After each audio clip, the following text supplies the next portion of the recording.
बिस्मिल्लाहिर्रहमानिर्रहीम। अस्सलाम वालेकुम एवरीवन। उम्मीद है कि आप सब खैरियत से होंगे। आज की वीडियो का टॉपिक है कॉन्सोनेंट एंड वोवल्स। आज की इस वीडियो में मैंने थॉरोली डिस्कस करना है कि डेफिनेशन क्या है कॉन्सोनेंट और वोवल की, इनका डिफरेंस क्या है, इनके कैरेक्टरिस्टिक्स क्या हैं, फोनेटिक्स और फोनोलॉजी प्लस लिंग्विस्टिक्स के अंदर इनको कैसे स्टडी किया जाता है कि अगर एग्जाम में इससे रिलेटेड कोई 10 मार्क्स का या 20 मार्क्स का क्वेश्चन आ जाता है तो आप उसको ईजिली सॉल्व कर सकें। एंड प्लस पॉइंट ये है कि सारे कॉन्सेप्ट बहुत ज़्यादा बेसिक हैं, तो आपको ये सुन लेने इसलिए ज़रूरी है कि अगर आपके दिमाग में कोई भी क्वेश्चन होगा कॉन्सोनेंट या वोवल साउंड से रिलेटेड फोनोलॉजी के अंदर, फोनेटिक्स के अंदर, लिंग्विस्टिक्स के अंदर, तो आप उसको ईजिली सॉल्व कर सकते हैं।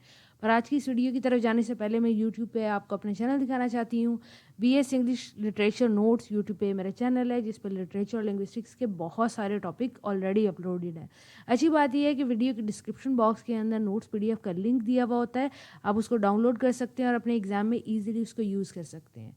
इसके अलावा आप मेरे चैनल पे सर्च भी कर सकते हैं अपने टॉपिक को और इजीली डिजायर्ड टॉपिक फाइंड कर सकते हैं। अब चलते हैं अपने आज के टॉपिक की तरफ जिसमें हमने कॉन्सोनेंट वर्सेस वोवल को डिस्कस करना है। तो वोवल से स्टार्ट करते हैं।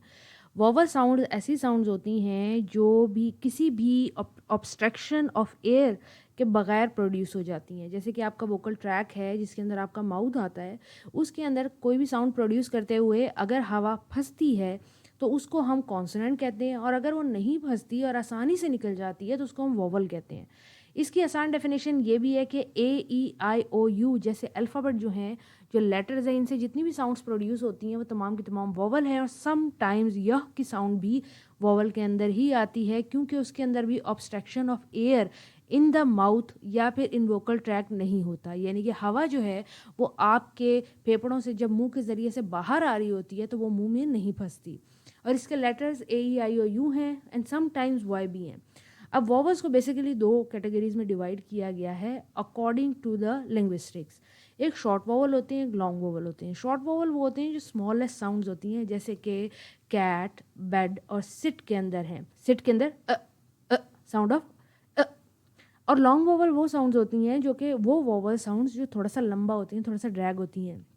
जब आप केक बोलते हैं तो ए की जो साउंड है वो थोड़ी सी ड्रैग होती है। Cake, bike, boat. अब ओ अब ये जो साउंड्स हैं ये लॉन्ग वोवल है। ए छोटी सी साउंड है और ओ ये लंबी सी साउंड है। तो वो वोवल्स जो स्मॉलेस्ट होती हैं साउंड्स उनको हम शॉर्ट कहते हैं, जो थोड़े से वोवल्स ड्रैग हो जाते हैं उनको हम लॉन्ग कहते हैं। इसके अलावा इनकी 3 डिस्ट्रीब्यूशन मोनोथोंग, डिप्थोंग और ट्रिप्थोंग भी हैं। मोनोथोंग वो वोवल्स होते हैं जब अल्फ़ाबेट के अंदर या फिर किसी भी वर्ड के अंदर आपको सिंगल वोवल की साउंड मिले तो उसे मोनोथोंग कहते हैं। अगर 2 वोवल साथ इकट्ठे जुड़ जाएं तो उसको डिप्थोंग कहते हैं, और अगर 3 वोवल साथ इकट्ठे जुड़ जाएं तो उनको ट्रिप्थोंग कहते हैं। ये फर्दर आगे हमने डिस्कस करना है। इसके अलावा रोल क्या है वोवल्स का किसी भी लैंग्वेज के अंदर, फॉर एग्जांपल इंग्लिश लैंग्वेज के अंदर क्या रोल है। वोवल्स जो हैं बेसिकली वो सेलेबल बनाने में बहुत ज़्यादा मदद करते हैं। कोई भी सेलेबल कंप्लीट हो ही नहीं सकता अगर उसमें वोवल साउंड ना हो। जैसे कि मैन, अब मैन एक वर्ड भी है, एक सिंगल सेलेबल भी है। इसके अंदर 3 अल्फ़ाबेट्स और 3 लेटर मौजूद हैं और इसके अंदर 3 ही साउंड्स मौजूद हैं, जैसे कि MAN, आ अब ये 3 साउंड इसके अंदर मौजूद हैं और 3 साउंड जब मिलती हैं तो वो एक वर्ड बनाती हैं। वर्ड के साथ साथ ये सेलेबल भी है। क्यों सेलेबल है? क्योंकि सिंगल मूवमेंट ऑफ टंग है। तो सिंगल मूवमेंट ऑफ टंग होने की वजह से ये सेलेबल भी कहलाता है। लेकिन इसके अंदर अगर वोवल मौजूद ना होता यानी कि ए मौजूद ना होता तो ये ना ही वर्ड बन पाता और ना ही ये सेलेबल बन पाता। इसी तरह मैन ली के अंदर 2 सेलेबल होते हैं, मैन और ली के, और मैन ली नेस के अंदर 3 सेलेबल होते हैं, मैन ली और नेस का। इसके बाद कॉन्सोनेंट की डेफिनेशन देखते हैं, इसको समझने की कोशिश करते हैं।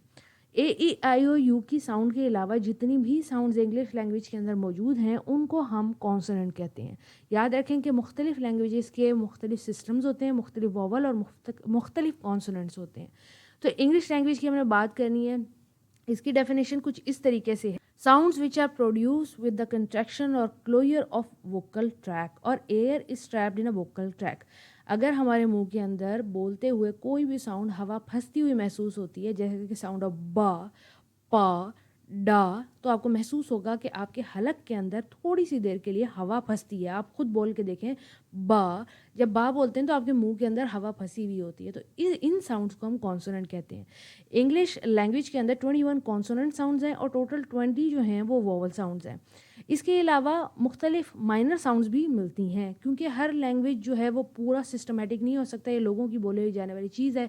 सोसाइटी के अकॉर्डिंग ये चेंज होती है, तो चीज़ें चेंज होती रहती हैं और इनके अंदर एम्बिग्विटीज़ या फिर यूनिक फिनोमेना या माइनर एम्बिगुअस फिनोमेना निकलते रहते हैं।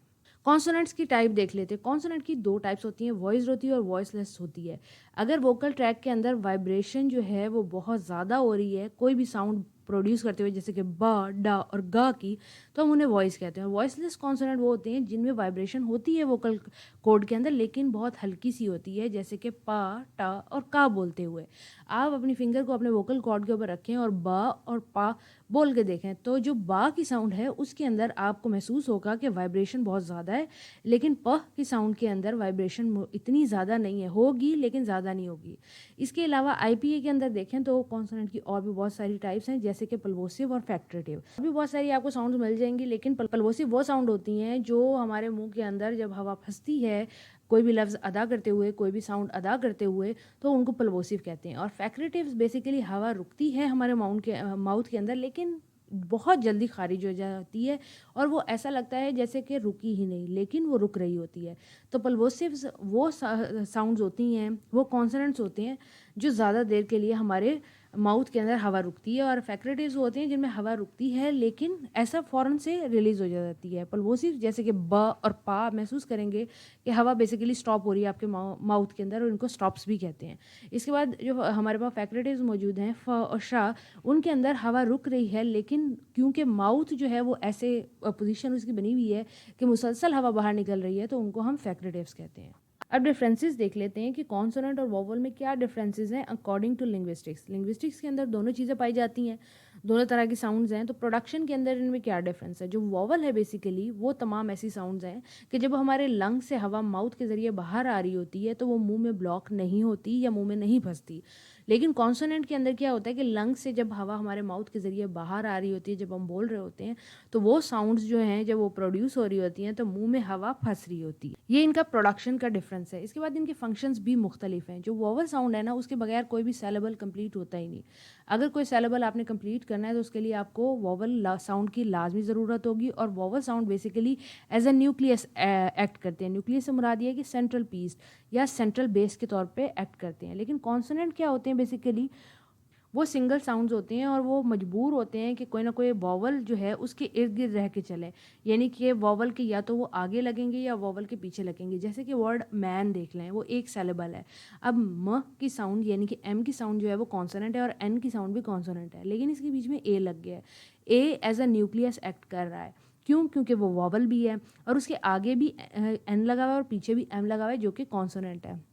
तो हमें इनका फंक्शन पता लग गया कि वोवल्स जो हैं वो एज अ न्यूक्लियस एक्ट करते हैं और कॉन्सोनेंट जो हैं बेसिकली वो साइड पे लगते हैं।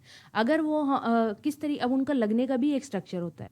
इस पिक्चर की मदद से मैं आपको समझाने की कोशिश करती हूँ। फॉर एग्जांपल ये सेलेबल है जिसके अंदर हमारे पास 3 वर्ड्स मौजूद हैं, एम ए एन। हम मिसाल के तौर पे ले रहे हैं तो ऑन सेट जो है वो एम कहलाएगा क्योंकि वो स्टार्ट में लगा हुआ है। सेंटर में हमारे पास जब तक वॉवल नहीं आता तब तक न्यूक्लियस नहीं आएगा, और जहाँ पे वॉवल आएगा वहाँ पे न्यूक्लियस आ जाएगा। यानी कि एम के फ़ौरन बाद ए आ जाता है और वो वॉवल है तो वो न्यूक्लियस कहलाएगा। और कोडा एंड वाले कॉन्सोनेंट को कहते हैं जो वोवल के बाद लगता है।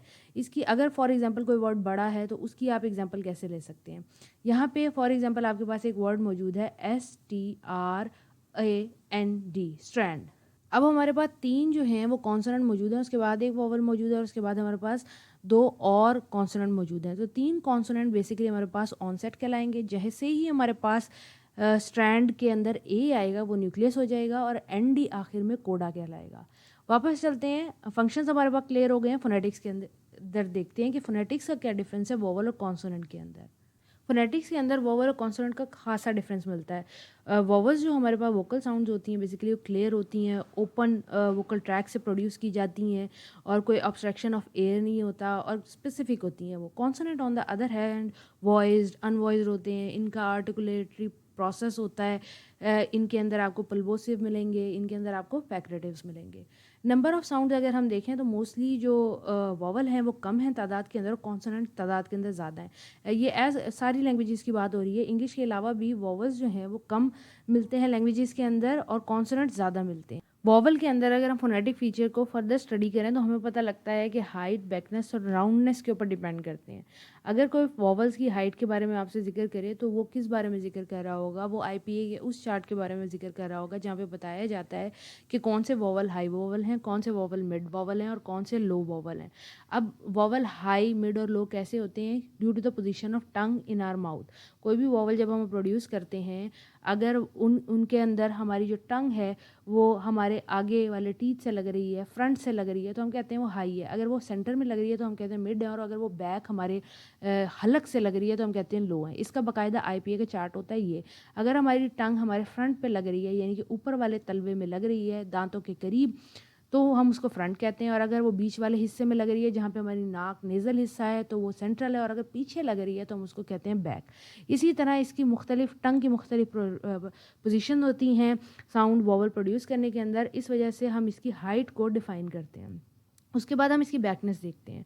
बैकनेस से मुराद ये है कि वो आया वो फ्रंट टीथ से लग रही है, वो सेंटर में रहती है, या फिर वो बैक में जाके लगती है। अब हाइट और बैकनेस का फ़र्क होता है। ये टंग की मूवमेंट पे डिपेंड करता है कि टंग की मूवमेंट किस तरीके की हो रही है, फ्रंट पे हो रही है, सेंट्रल में हो रही है या बैक में हो रही है। इसी तरह राउंडनेस, जब हम साउंड प्रोड्यूस करते हैं तो हमारे जो लिप्स हैं वो राउंडेड होते हैं या अनराउंडेड होते हैं। कुछ साउंड जैसे कि वाओ जब हम प्रोड्यूस करते हैं तो वो हमारे जो होंठ हैं वो बिल्कुल राउंड हो जाते हैं। तो ये राउंडनेस भी वॉवल की स्टडी की जाती है। इसके बाद सेलेबिक स्ट्रक्चर अगर देखा जाए तो वॉवल हमेशा न्यूक्लियस के तौर पे एक्ट करते हैं। इसके बगैर सेलेबल कंप्लीट नहीं होता, और इसके इर्द गिर्द कॉन्सोनेंट का क्लस्टर मौजूद हो सकता है। आगे भी बहुत सारे कॉन्सोनेंट हो सकते हैं और पीछे भी, लेकिन कभी कभार ऐसा होता है कि ये वॉवल एज अ सिंगल भी एक सेलेबल की तरह एक्ट करता है। जैसे कि अगर वॉवल ए या आई मौजूद हो अ कैट के अंदर, आ जो है ये एक सेलेबल भी है और एक वॉवल भी है, तो एक सिंगल वॉवल भी एक सेलेबल हो सकता है विदाउट एनी कॉन्सोनेंट। इसके अलावा शॉर्टनेस और लेंथनेस मैंने आपको बताई हुई है कि वॉवल शॉर्ट भी होते हैं और लेंथी भी होते हैं। जैसे कि सिट के अंदर अब ये आई का वॉवल मौजूद है, ए की साउंड दे रहा है जो कि बहुत छोटी है, लेकिन सीट के अंदर ईट, अब यहाँ पे ई की जो लंबी सी साउंड आ रही है ये लॉन्ग वॉवल है। इसके अलावा वॉवल मोनोथोंग और डिप्थोंग है। अगर सिंगल वॉवल है कैट के अंदर जैसे कि अ या मैन के अंदर तो वो मोनोथोंग है, लेकिन अगर दो वॉवल इकट्ठे साथ इस्तेमाल हो गए हैं जैसे क्वाइन, अब ओ और आई, ओ आई, अब ओ आई की जो साउंड है ये डिप्थोंग्स है। इसी तरह ट्रिप्थोंग्स भी होते हैं लेकिन बहुत फ्यू केसेस होते हैं। लास्ट में अब कॉन्सोनेंट के कैरेक्टरिस्टिक्स को देख लेते हैं। अभी हमने वॉवल के कैरेक्टरिस्टिक्स देखे थे ऊपर, अब हम कॉन्सोनेंट के देख रहे हैं। इसके अंदर फोनेटिक फीचर्स क्या डिपेंड करते हैं? Place of articulation, manner of articulation और voicing and unvoicing. Places of articulation क्या है कि जब हमारा एयर फ्लो हमारे लंग से बाहर आ रहा है तो बेसिकली उसका क्या फ्लो रहा है, किस किस जगह पे एयर फ्लो को रोका गया, किस किस जगह पे उसको जाने दिया गया। अगर फॉर एग्जांपल वो होठों के करीब रोका जाता है तो उसको बाइलेबियल कहते हैं। दांतों का इसमें रोल आता है तो उसको डेंटल कहते हैं। अगर उसमें हलक वगैरह का रोल आता है तो एल्विलर होते हैं, पैलेटल होते हैं। इसी तरह अगर ग्लॉटिक्स का है तो उसमें ग्लॉटल कहलाते हैं। इसका आईपीए के चार्ट की सेपरेट वीडियो मैंने अपलोड की हुई है, वहाँ पे आपको प्लेसेस और मैनर ऑफ आर्टिकुलेशन डिटेल में मिल जाएगा। मैनर ऑफ आर्टिकुलेशन के अंदर आप एयर फ्लो की रिस्ट्रिक्शंस को पढ़ते हैं कि एयर फ्लो किस किस जगह पे रिस्ट्रिक्ट किया। प्लेसेस ऑफ आर्टिकुलेशन के अंदर ये देखा जाता है कि किस किस जगह पे रिस्ट्रिक्शन ऑफ एयर हुई, और मैनर ऑफ आर्टिकुलेशन में होता है कि किस किस जगह पे की गई। एक होता है कुदरती हो जाना जो आर्टिकुलेशन के अंदर पढ़ा जाता है प्लेसेस ऑफ आर्टिकुलेशन होता है, और एक होता है कि खुद करना ताकि कोई ना कोई साउंड प्रोड्यूस की जा सके। इसके अंदर प्लवोसिव, नेजल, फ्रैक्रेटिव और लेटरल आते हैं। इसके बाद वॉइसिंग एंड अनवॉइसिंग अगेन वो होता है कि वोकल कॉर्ड किस तरीके से वाइब्रेट हुआ है। अगर ज़्यादा हुआ है तो वॉइस्ड है, अगर कम हुआ है तो वॉइसलेस है। इसके बाद फंक्शन और डिस्ट्रीब्यूशन के बाकायदा लॉज हैं कॉन्सोनेंट को पढ़ने के लिए, और कॉन्सोनेंट ऑनसेट या कोडा की तरह एक्ट करते हैं। अगर स्टार्ट के अंदर है सेलेबल के तो हम उन्हें ऑनसेट कहते हैं, अगर वॉवल के बाद न्यूक्लियस के बाद हैं तो हम उनको कोडा कहते हैं।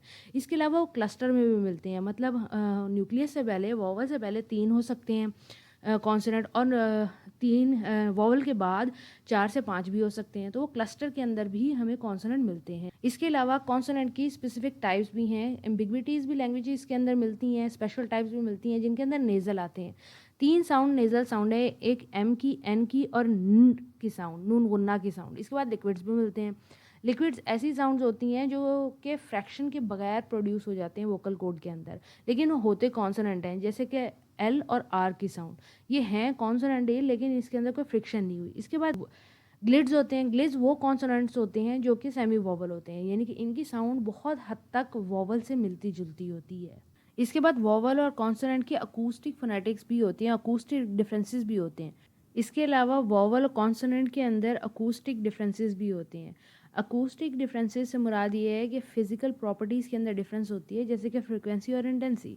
अब वोवल के अंदर हमारे पास लो फ्रिक्वेंसीज मौजूद होती हैं, ऐसी साउंड जो कि लो फ्रिक्वेंसीज रखती हैं, जबकि कॉन्सोनेंट के अंदर फ्रिक्वेंसीज हाई होती हैं, मोस्टली फैक्रेटिव्स वगैरह के अंदर सबसे ज़्यादा होती हैं। इसके अलावा इंटेंसिटी को अगर पढ़ें तो वोवल के अंदर हायर इंटेंसिटीज़ होती हैं, ये लाउडर और क्लियरर होते हैं, लेकिन कॉन्सोनेंट के अंदर लोअर इंटेंसिटीज़ होती हैं।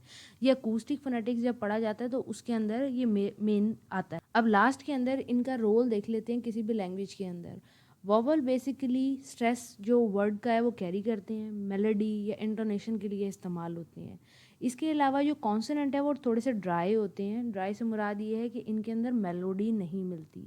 फोनोटैक्टिक्स या फोनोलॉजिकल रूल्स के अकॉर्डिंग जो वोवल्स हैं वो फ्लेक्सिबल होते हैं और सेलेबल बनाने में ज़्यादा मदद करते हैं, लेकिन कॉन्सोनेंट रिजिड रूल्स रखते हैं, स्ट्रिक्ट रूल्स रखते हैं, और इनके अंदर बहुत कम ऐसा होता है कि फ्लेक्सिबिलिटी हो। इसके अलावा आर्टिकुलेशन की अगर स्पीड देखें तो वोवल मुश्किल से या स्लोली प्रोड्यूस होते हैं, क्योंकि वोकल ट्रैक ने पूरा खुलना होता है, और जो कॉन्सोनेंट होते हैं वो ज़्यादा क्विक होते हैं और रैपिड स्पीच के लिए काम आते हैं। इसके बाद स्पीच के अंदर अगर हम एरर देखें तो वोवल्स के अंदर हमारे पास कम एरर के चांसेस होते हैं, और अगर एरर हो भी जाए तो वो इतना मैटर नहीं करता, लेकिन अगर कॉन्सोनेंट चेंज हो जाए, स्विच हो जाए, तो हमारे पास जो स्पीच है उसका मतलब और मायने टोटली बदल जाता है। बहुत सारे डिफरेंसेस मैंने आपको बताए हैं, कुछ आपको समझ आ गए होंगे, और अगर आपको कुछ समझ नहीं आते तो फोनेटिक्स और फोनोलॉजी के ऊपर मेरी बहुत सारी वीडियोस मौजूद हैं, उनमें आपके ये कॉन्सेप्ट बिल्कुल क्लियर हो जाएंगे। अगर चैनल को आपने अब तक सब्सक्राइब नहीं किया तो मेरी आपसे रिक्वेस्ट है कि काइंडली चैनल को सब्सक्राइब कर लें। वेबसाइट से ये नोट्स आपको मिल जाएंगे। Thank you for watching, take care, the next video, अल्लाह हाफ़िज़।